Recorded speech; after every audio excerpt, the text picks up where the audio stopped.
Right. Congress ప్రభుత్వం ఏర్పడి December 7వ తేదీ నాటికి ఏడాది పూర్తవుతున్న సందర్భంగా సాధించిన విజయాలు ప్రజలకు విస్తృతంగా వివరించేందుకు కాంగ్రెస్ పార్టీ కసరత్తును మొదలుపెట్టింది. ముఖ్యమంత్రిగా రేవంత్ రెడ్డి, డిప్యూటీ సీఎంగా భట్టి విక్రమార్క సహా మొత్తం 12 మందితో ఏర్పడిన మంత్రివర్గం ఏడాది కాలంలో అమలు చేసిన పథకాలు, ప్రజలకు అందించిన లబ్ధి తదితరాలను ప్రోగ్రెస్ రిపోర్టు తరహాలో ప్రజల ముందు ఉంచబోతోంది.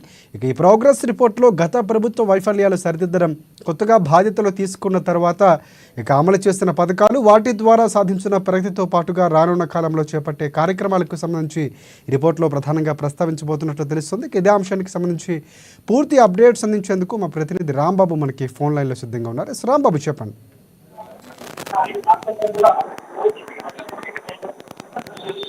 రాష్ట్రంలో కాంగ్రెస్ ప్రభుత్వం ఏర్పడి డిసెంబర్ 7 నాటికి సంవత్సరం పూర్తవుతున్నటువంటి నేపథ్యంలో రాష్ట్ర ప్రభుత్వం కూడా ఈ డిసెంబర్ 7 నుండి ఇప్పటి వరకు చేసినటువంటి కార్యక్రమాలు, అమలు చేసినటువంటి తీసుకున్నటువంటి నిర్ణయాలు, అమలు చేసినటువంటి కార్యక్రమాలు, వీటికి సంబంధించినటువంటి పూర్తి యొక్క రిపోర్ట్ అయితే ప్రభుత్వం తయారు చేసేందుకు కసరత్తు ప్రారంభించింది. ఇప్పటికే ఇటు ఆయా మంత్రిత్వ శాఖలకు సంబంధించినటువంటి అంటే ముఖ్యమంత్రితో సహా 12 మంది మంత్రులకు సంబంధించినటువంటి వివిధ శాఖలకు సంబంధించినటువంటి మొత్తం రిపోర్ట్ కూడా తయారు చేస్తా ఉంది. ఈ రిపోర్ట్ మొత్తం కూడా ఇటు ముఖ్యమంత్రి రేవంత్ రెడ్డికి అందించాలని చెప్పేసి భావిస్తూ ఉన్నారు. ఇప్పటికే ఆయా మంత్రిత్వ శాఖలకు సంబంధించినటువంటి అధికారులు అయితే డిసెంబర్ 7న ఏర్పడినటువంటి కాంగ్రెస్ సర్కార్ ఈ రోజు వరకు అంటే గత ప్రభుత్వం చేసినటువంటి అంటే అసంపూర్తిగా ఉన్నటువంటి పనులు కానీ లేక వాటిని చేయనటువంటి కార్యక్రమాలు కానీ ఈ ప్రభుత్వం పూర్తి చేసినటువంటి, అదేవిధంగా తీసుకున్నటువంటి కార్యక్రమాలు, ఇచ్చినటువంటి ఉద్యోగాలు కానీ లేకపోతే ఆ ప్రభుత్వం బాధ్యతలు తీసుకున్న తర్వాత చేసినటువంటి కార్యక్రమాలతో పాటుగా ప్రగతికి సంబంధించినటువంటి అనేక అంశాల మొత్తం కూడా ఈ ప్రోగ్రెస్ రిపోర్ట్ లో ఉంచాలని చెప్పి ప్రభుత్వం భావిస్తున్నట్టు తెలుస్తుంది. ఈ నేపథ్యంలోనే ఒక 12 మందితోటి ఒక టీమ్ కూడా స్పెషల్ టీమ్ ఏర్పాటు చేసి ఒక కాంగ్రెస్ ఏడాది రిపోర్ట్ ని కూడా మొత్తం కూడా తయారు ప్రభుత్వం యొక్క రిపోర్ట్ కూడా తయారు చేస్తా ఉన్నాం. ఈ నవంబర్ 30 దీనికి సంబంధించినటువంటి మొత్తం రిపోర్ట్ కూడా ముఖ్యమంత్రికి తయారు చేసి భావిస్తున్నారు. ఈ నేపథ్యంలోనే ఇటు ముఖ్యమంత్రి దగ్గర వివిధ శాఖలు కూడా ఉన్నాయి కాబట్టి ఇప్పటికే మంత్రివర్గ విస్తరణ జరుగుతుందని భావించిన కానీ మంత్రివర్గ విస్తరణ జరగలేదు కాబట్టి పురపాలక శాఖ కానీ, విద్యాశాఖ కానీ, యువశాఖ కానీ ఇవన్నీ కూడా ముఖ్యమంత్రి దగ్గర ఉన్నాయి. అదేవిధంగా వివిధ శాఖలకు సంబంధించినటువంటి రిపోర్ట్ మొత్తం కూడా మంత్రుల దగ్గర ఉన్నటువంటి శాఖలకు సంబంధించినటువంటి రిపోర్ట్ కూడా సంబంధిత అధికారులు అయితే తయారు చేస్తా ఉన్నారు. ముఖ్యంగా ఇటు రైతు బంధుకు సంబంధించినటువంటి అంశం కానీ, ఉద్యోగాల కల్పనకు సంబంధించినటువంటి అంశం కానీ, 6 గ్యారెంటీలకు సంబంధించినటువంటి అంశం, వీటితో పాటుగా ఏ పథకాలు ఎంతవరకు అమలుకు నేర్చుకున్నాయని చెప్పేసి ఎంత ప్రోగ్రెస్ సాధించామని చెప్పి దీనిపైన మొత్తం కూడా ఇచ్చినటువంటి గత డిసెంబర్ 7 నాడు ఏదైతే ప్రమాణ స్వీకారం చేసే బాధ్యతలు ముఖ్యమంత్రి తీసుకున్నారో ఆ రోజు నుండి ఇప్పటి వరకు జరిగినటువంటి ప్రత్యేక అంశాలను కూడా ఈ యొక్క రిపోర్ట్ లో అయితే పొందుపరుస్తున్నారు రాజశేఖర్. రైట్. ఇంకొకటి అంటే ప్రధానంగా శాఖల వారీగా 40కి మించినటువంటి శాఖలు ఉన్నటువంటి పరిస్థితి కనిపిస్తుంది. శాఖల వారీగా ముఖ్యమంత్రి దగ్గర కొన్ని శాఖలు ఉన్నటువంటి పరిస్థితి కనిపిస్తుంది. హోంశాఖ కానీ వీటికి సంబంధించి కూడా పూర్తిగా స్పెషల్గా రిపోర్ట్ ఇచ్చే అవకాశం కనిపిస్తుంది. తప్పకుండా రాజశేఖర్, ముఖ్యమంత్రి దగ్గరనే ఎక్కువ శాఖలు ఉన్నాయి కాబట్టి ఆ శాఖలను కూడా ముఖ్యమంత్రి ఇప్పటి వరకు అయితే సంబంధించినటువంటి శాఖలు అధికారులు కూడా దీనికి సంబంధించినటువంటి రిపోర్టు తయారు చేస్తున్నట్టు తెలుస్తోంది. ముఖ్యమంత్రి దగ్గర ఎక్కువ శాఖలు ఉన్నాయి కాబట్టి ఆ శాఖల నిర్వహణకు సంబంధించినటువంటి బాధ్యత ముఖ్యమంత్రి తీసుకుంటారు. అంటే రిపోర్టుకు సంబంధించినటువంటి అంశాలు కూడా కాబట్టి ఆయన దగ్గర ఉన్నటువంటి శాఖలకు సంబంధించినటువంటి అధికారులు కూడా ఇప్పటికే ఆదేశాలు జారీ చేసినట్టు తెలుస్తోంది.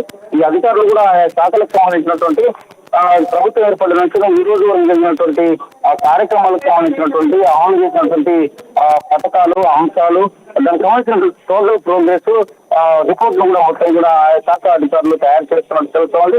ఈ మొత్తం కూడా అన్ని శాఖలు ప్రభుత్వ రంగ సంస్థలకు సంబంధించినటువంటి ఏదైతే ఇచ్చినటువంటి ప్రభుత్వం ఇచ్చినటువంటి వాగ్దానాలు కానీ, హామీలు కానీ, లేకపోతే అమలు చేసినటువంటి కార్యక్రమాలు వీటన్నిటికి సంబంధించి ఇప్పటికే వివిధ శాఖలు మంత్రిత్వ శాఖలు కూడా సంబంధించి అధికారులకు ఆదేశాలు జారీ చేసిన నేపథ్యంలో అధికారులు కూడా రిపోర్టు తయారు చేస్తున్నట్టు తెలుస్తోంది. కాబట్టి ఈ స్పెషల్ టీంతోనే కాకుండా ముఖ్యమంత్రి శాఖలకు సంబంధించినటువంటి అంశాలు కూడా ఆయా శాఖ అధికారులు కూడా ఈ రిపోర్ట్లు తయారు చేసి పూర్తి సంవత్సరం రెడీ అయిన తర్వాత చివరికి నవంబర్ చివరి నాటికి ముఖ్యమంత్రికి అందించాల్సి భావిస్తున్నట్టు తెలుస్తా ఉన్నది.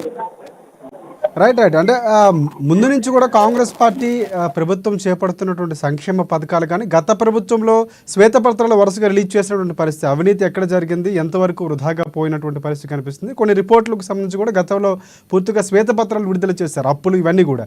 సో ఇప్పుడు 1 ఇయర్లో సాధించినటువంటి ప్రగతికి సంబంధించి గత ప్రభుత్వంలో చాలా వరకు అప్పుడు ఉన్నటువంటి పరిస్థితి కనిపిస్తుంది, లోటు కనిపించినటువంటి పరిస్థితి, అవన్నీ భర్తీ చేసే ప్రయత్నం చేస్తున్నాం. బట్టి విక్రమార్క కూడా ఈ మధ్యన గతంలో ఆ ప్రభుత్వం చేస్తున్న అప్పులు మేము చాలా తీర్చామని చెప్పినటువంటి పరిస్థితి ఉంది. సో వీటికి సంబంధించి ఒక ప్రోగ్రెస్ ఉండే అవకాశం కనిపిస్తుంది. అంటే భవిష్యత్తుకు సంబంధించి కాంగ్రెస్ పార్టీ ప్రధానంగా అధికారంలోకి రావడానికి అస్త్రంగా మారినటువంటి 6 గ్యారెంటీలు అంటే చాలా కీలకం. 6 గ్యారెంటీలకు సంబంధించి ఇంతవరకు ఎన్ని అమలయ్యాయి, ఇంకా ఎన్ని అమలు కాబోతున్నాయి, దానికి సంబంధించి ఒక ప్రోగ్రెస్ వచ్చే అవకాశం ఉంది. ఇంకా మిగిలినటువంటి 6 గ్యారెంటీల్లో ఎప్పుడు అమలు చేయబోతున్నారు అనేది కూడా ఏమైనా క్లారిటీ ఇచ్చే అవకాశం ఉందనుకోవచ్చా? గత ప్రభుత్వం చేసినటువంటి కార్యక్రమాలు సంబంధించి ముఖ్యంగా ఇప్పటికే ఏదైతే కొన్ని గత ప్రభుత్వం పైన అవినీతి ఆరోపణలు సంబంధించినటువంటి అంశంలో ఇప్పటికే రాష్ట్ర ప్రభుత్వం కొన్ని కమిషన్లు కూడా వేయలేదు. విద్యుత్ కమిషన్ లెక్కింది, అదేవిధంగా ఇటు కాళేశ్వర కమిషన్ కూడా విచారణ కొనసాగుతున్నాయి. దాంతో పాటుగా ఆ యొక్క ఇప్పటికే కొన్ని పనులు పూర్తిగానటువంటి వాటికి సంబంధించినటువంటి భద్రాద్రి యాదాద్రి పవర్ ప్లాంట్ సంబంధించినటువంటి అంశాలు కావచ్చు, కాళేశ్వరం ఇప్పుడు ఉన్నటువంటి అసంపూర్తిగా ఉన్నటువంటి పనులు కానీ వెనక్కి కూడా పూర్తి చేయాలని చెప్పేసి రాష్ట్ర ప్రభుత్వం భావిస్తూ ఉన్నది. కాబట్టి దీనితో పాటుగా గత ప్రభుత్వం చేసినటువంటి మిషన్ భగీరథ అంశం కానీ లేకపోతే ఇతరత్ర పనులు ఏదైతే అసంపూర్తిగా ఉన్నాయో వాటన్నిటిని పూర్తి చేసుకుంటూనే కొత్తగా అమలు చేసినటువంటి కార్యక్రమాలకు సంబంధించినటువంటి వాళ్ళన్నింటినీ కూడా రిపోర్ట్ లో పెట్టాలని చెప్పేసి భావిస్తూ ఉన్నది. దాంతో పాటుగా గతంలోనే అసెంబ్లీ సమావేశాల సందర్భంగానే శ్వేతపత్రం కూడా రాష్ట్ర ప్రభుత్వం విడుదల చేయడం జరిగింది. ఈ యొక్క శ్వేతపత్రంలో ముఖ్యంగా ఇటు విద్యుత్ శాఖకు సంబంధించినటువంటి కానీ ఇరిగేషన్ సంబంధించినటువంటి అంశాలపైన శ్వేతపత్రం విడుదల చేయడం జరిగింది. గత ప్రభుత్వం 7 లక్షల కోట్ల రూపాయల అప్పుతో ఉన్నటువంటి నేపథ్యంలో ఇటు విపరీతమైనటువంటి అప్పులు చేసినటువంటి రాష్ట్ర సర్కారు ఆ చేసినటువంటి అప్పులకు ప్రస్తుతం వచ్చినటువంటి గత రోజుకు 240 కోట్ల రూపాయలు వడ్డీ చెల్లించాల్సినటువంటి పరిస్థితి ఏర్పడతా ఉంది. కాబట్టి వీటన్నిటిపైన కూడా రాష్ట్ర ప్రభుత్వం తీసుకున్నటువంటి కార్యక్రమాలు గత ప్రభుత్వం చేసినటువంటి తప్పిదాలకు సంబంధించినటువంటి ప్రత్యేక అంశాలను కూడా ప్రజలకు తీసుకెళ్లేందుకు ఒక పూర్తి స్థాయి నివేదిక అయితే తయారు చేయబోతుంది. రాష్ట్రం ఒకటి అంటే 6 నెలల నుంచే అంటే ప్రోగ్రెస్ రిపోర్టుకు సంబంధించి ప్రక్రియ మొదలు పెట్టాల్సి ఉన్న కొన్ని కారణాల వల్ల అంటే ఎన్నికల ఏడాది కావటం, పార్లమెంట్ ఎన్నికలు మే నెల వరకు ఉండటం అన్నీ కూడా కొంతవరకు వాయిదా పడినటువంటి పరిస్థితి ఉందని ముఖ్యమంత్రి చెప్పినటువంటి పరిస్థితి. సో ఇంకొకటి ప్రధానంగా ఏదైతే కాంగ్రెస్ పార్టీ ఏడాది ప్రోగ్రెస్ రిపోర్ట్ ఇవ్వబోతుందో ఆ ప్రోగ్రామ్ అనేది అంగరంగ వైభవంగా నిర్వహించే అవకాశం ఉందనుకోవచ్చు, లేకపోతే మీడియా ముఖంగానే వెల్లడించే అవకాశాలు కనిపిస్తున్నాయి. ఒకవేళ అనుకున్నట్లుగానే బహిరంగంగా ఒకవేళ మీటింగ్ అరేంజ్ చేసి పెడితే కనుక సో ఎవరైనా కాంగ్రెస్ పార్టీ అధిష్టానం నుంచి ఎవరైనా ముఖ్యులు వచ్చే అవకాశం ఉందంటారా?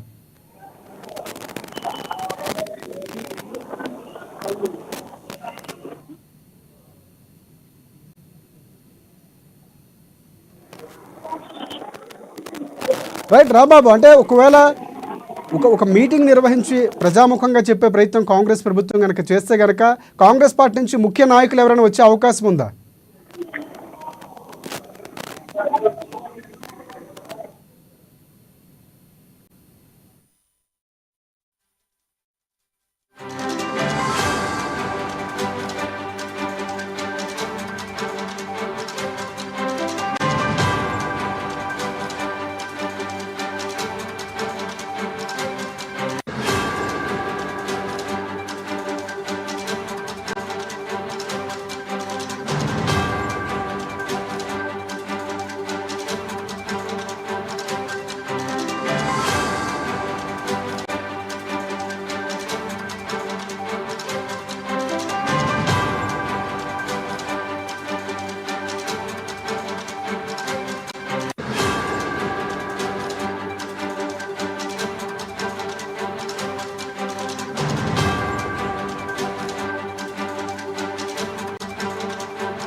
రైట్. పూర్తిగా రాంబాబు చెప్తున్న దాని ప్రకారం చూసుకుంటే కాంగ్రెస్ పార్టీ ఒక ప్రణాళికాబద్ధంగానే వెళ్తుంది ప్రజలకు చేరువేందుకు. ప్రజాప్రభుత్వంగా ఏదైతే ముందు నుంచి చెప్తుందో ముఖ్యమంత్రి రేవంత్ రెడ్డి అక్కడ ఏదైతే ప్రజాభవన్కి సంబంధించినటువంటి ఆ గడియలు పదలగొట్టినటువంటి నేపథ్యం కనిపిస్తుంది. అక్కడి నుంచి మొదలైనటువంటి ప్రస్థానం పూర్తి స్థాయిలో ప్రజలకు అందుబాటులో ఉన్నామని చెప్పే ప్రయత్నం చేసింది. ప్రజాప్రభుత్వంగా ఎప్పటికప్పుడు ప్రకటించుకునే ప్రయత్నం చేసింది. సో ఆ దిశగానే డిసెంబర్